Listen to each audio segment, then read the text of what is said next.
அனைவருக்குமே வணக்கம். சற்று முன் கிடைத்திருக்கக்கூடிய ஒரு மிக மிக முக்கியமான செய்தி ஒன்று வெளியாகியுள்ளது.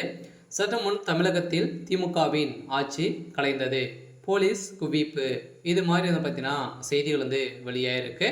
சரி, பார்த்தீங்கன்னா நேற்று நடந்த தமிழகத்தில் வந்து பார்த்தீங்கன்னா முதல்வர் ஸ்டாலின் அவர்களுக்கும் ஜனாதிபதி குடியரசுத் தலைவர் அவர்களுக்கும் இடையே வந்து பார்த்தீங்கன்னா ஒரு மிகப்பெரிய பிரச்சனைகள் வந்து ஏற்பட்டிருந்தது. ஸோ இந்த நிலையெல்லாம் ஏற்கனவே ஆளுநர் ரவி அவர்களுக்கும் அதே மாதிரி தமிழக அரசுக்கும் ஏற்கனவே வாக்குவாதங்கள் வந்து ஏற்பட்டு நிறைய மசோதாக்களை வந்து பார்த்தீங்கன்னா கிடைப்பில் வந்து வைத்திருப்பதாக ஆளுநர் மீதே தமிழக அரசு அதிரடியாக வழக்கு பதிவு வந்து செய்து இந்த வழக்கின் அடிப்படையில் நீதிமன்றமே வந்து பார்த்தீங்கன்னா திமுகவுக்கு சாதகமாக தீர்ப்பு அளிக்கிறது.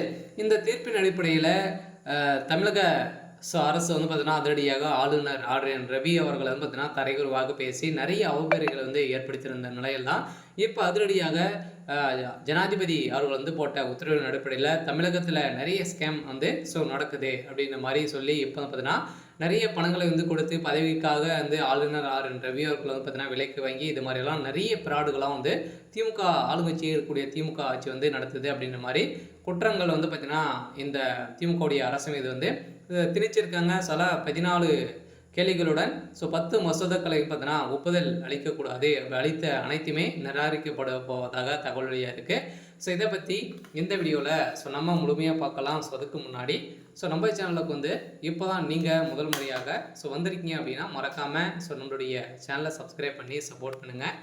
வாங்க வீடியோக்குள்ளே போகலாம்.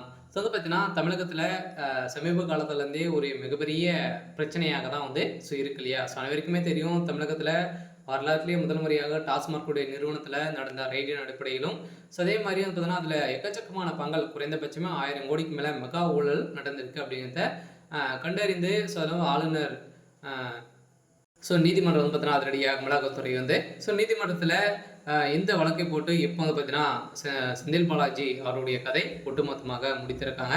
அடுத்ததாக இதில் திமுகவுடைய ஆட்சியில் நடந்தக்கூடிய நிறைய போலியான டாக்குமெண்ட்டுகளை தான் உருவாக்கி வந்து பார்த்தீங்கன்னா நிறைய பதவிகள் வந்து பார்த்தீங்கன்னா ஒரு சில பேர் அவங்களாம் வந்து செலக்ட் பண்ணி அதே மாதிரி ஆளுநர் அவர்களுக்கு இவங்கள தான் நீங்கள் வந்து செலக்ட் பண்ணணும் அப்படின்ற மாதிரி வந்து பார்த்தீங்கன்னா கட்ட பஞ்சாயத்து பண்ணி திமுகவுடைய தலைமைகள் வந்து பார்த்தீங்கன்னா அவர் வந்து ப்ரெஷர் கொடுத்து வந்துடும் நிலையில் இப்போ இந்த 10 மசோதாக்கள் வந்து ஒப்புதல் கொடுத்துருந்தார் இல்லையா. இந்த ஒப்புதல்கள் வந்து ஜனாதிபதி அவர்கள் வந்து பார்த்தீங்கன்னா போட்ட முதல் கையெழுத்திலேயே முதல்வர் ஸ்டாலினுடைய கதை முடிந்திருக்கு.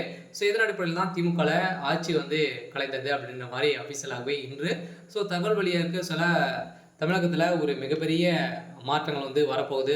கூடிய விரைவில் வந்து பார்த்தீங்கன்னா திமுகவுடைய ஆட்சி கலைத்து இப்போ ஆளுநர் ரவியுடைய ஆட்சி வந்து வரப்போகுது அப்படின்ற மாதிரி அஃபீஷியலாகவே தகவல் வெளியாக இருக்குது. சரி, ஓகே. இன்னைக்கான அப்டேட் வந்து இதுதான். மறக்காமல் நம்மளுடைய சேனலை சப்ஸ்கிரைப் பண்ணி சப்போர்ட் பண்ணுங்கள். தேங்க்யூ.